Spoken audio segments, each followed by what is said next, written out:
by 2050, there's going to be more plastic in the ocean than fish. My name is Chime. I'm the co-founder and CEO of Recyclan, a UK-based tech-enabled plastic recycling company with a mission to recycle plastic waste, reduce carbon footprint, and make the world greener. It's not working.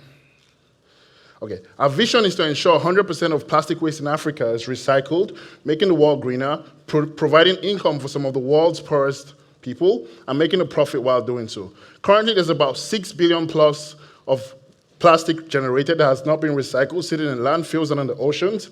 And by the end of this year, there's going to be an extra 381 million tons.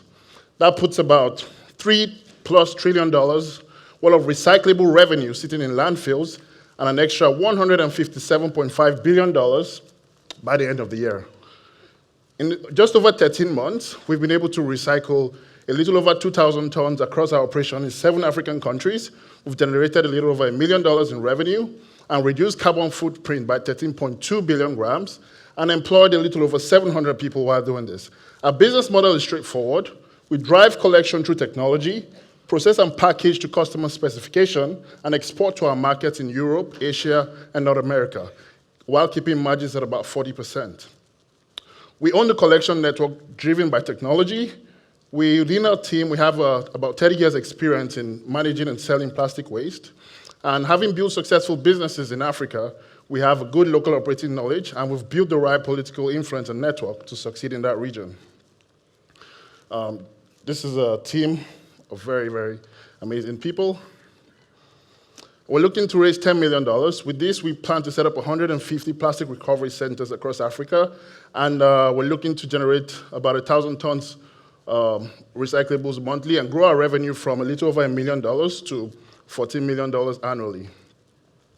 We're literally saving the world and making money while doing so. Besides our social benefits of providing jobs, we also have financial benefits of giving good returns to our investors who are more passionate about the environmental benefit of making the world greener and more habitable.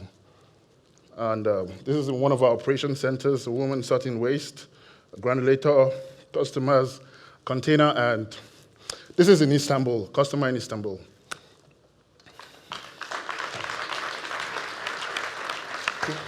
Quick question around the machinery. Do you need any expensive equipment that you have to buy in? And if so, is there any kind of financing on this? What do you need to pull this off?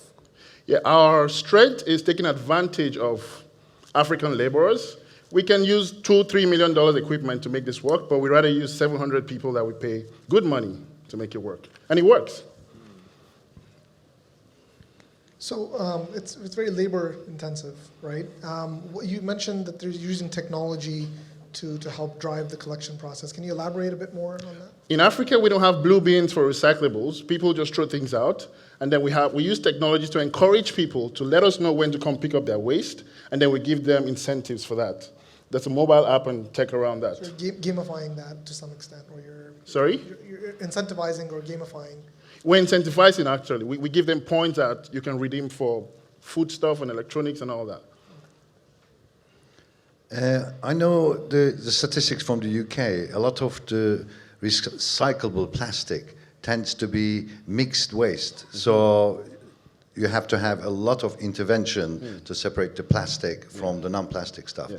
So what has been your experience in sort of percentage so far? It's mixed waste because there's a minimum wage in the UK to sort the waste. In Africa, we handpick every waste. So we give our customers 99% yield.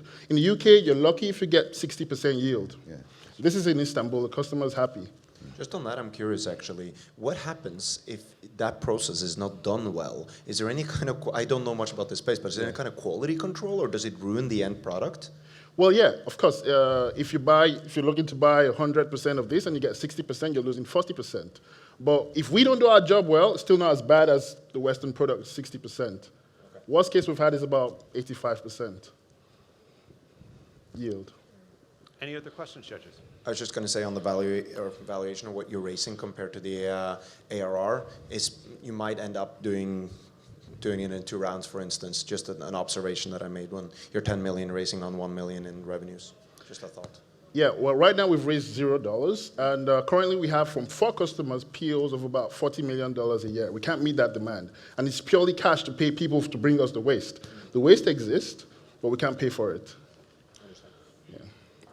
Any other question? Yeah. Not a question, but an observation. I was just going to say it's a very worthwhile objective. So Thank you. wish you luck. Thank you. Fantastic. Thank you. Congratulations.